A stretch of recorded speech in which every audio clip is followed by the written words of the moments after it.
Perfect. And Dave Alpern, maybe you can comment briefly on commitment, sacrifice, hard work, and confidence. You had to overcome an awful lot, and without those 4 components, you probably wouldn't be where you are today.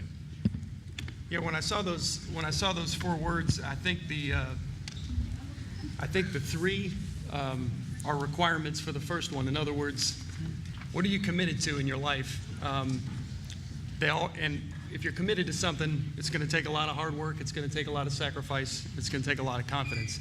And so you only have so much of that to go around, which means you can only have so many commitments. I think that's important. When people throw the word commitment around probably too loosely, for me, I'm committed to a select number of things. For me, in order, it's my faith, it's my family. I'm in a position where I'm a dad to 3 teenage boys, and so being a husband and being a father, those are huge commitments.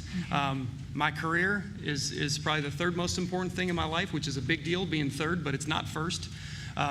Huge commitment.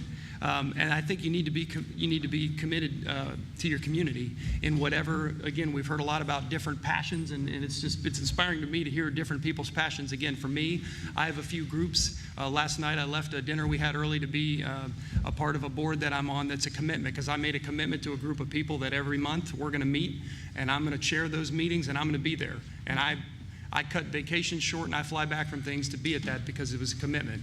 And so again, first of all, I would say you have to be cautious on what you commit to, because when you do, you need to go all in.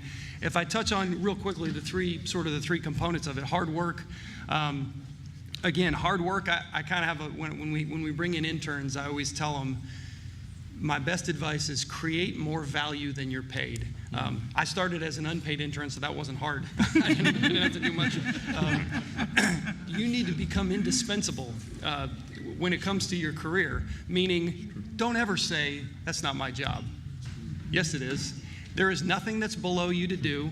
You do it. You get it done. You create such a value in yourself that when your boss comes time to saying, gosh, we got to make some cuts. Oh, I'm not touching them. They're irreplaceable. So create more value. Bloom where you're planted. That's part of being hard work. So don't complain. Look, I literally worked in a broom closet. They didn't have an office, so they cleaned out a broom closet. I could have complained and whined and said, hey, I want to do that job, or I'd be better at that job. But you know what? I said, I'm going to kick butt at this job right now, and I'm going to create more value than they pay me, which again, for a while wasn't very difficult to do. So bloom where you're planted. And again, if you're a student right now, or if you're, whatever it is you're doing, it's great to have goals and look at where you want to be, but you're not going to get there unless you're great where you're at right now at the things that you're committed to. Again, sacrifice. The bottom line is anything you're committed to is going to take sacrifice. Your career, your family. You know, again, I have kids. I don't have a lot of me time. I don't, you know, when I was, there was a stage of life where I played golf a lot, and I did more stuff with my buddies, and we would hang out and we would play fantasy football. When you know, not that I don't do those things now, because you got to have a healthy balance, but there's sacrifice in anything that you want to do. Everybody up here sacrificed something. They sacrificed their own needs. They put themselves second to achieve and to honor whatever that commitment is. I mean, anybody who's married, anybody who has kids knows it takes a lot of sacrifice. It takes a lot of hard work. It's not about me. It's about the other person. And then again, confidence. Again, I think you also have to have confidence in what you're committed to, not just yourself. So, I mean, if you're working for a company or a boss that you're not real confident in, sometimes that makes it more of a challenge. So in an ideal situation, you're doing what you love for somebody that you love to do it with, and that makes it a lot easier to have confidence in them. That's wonderful. Thank you.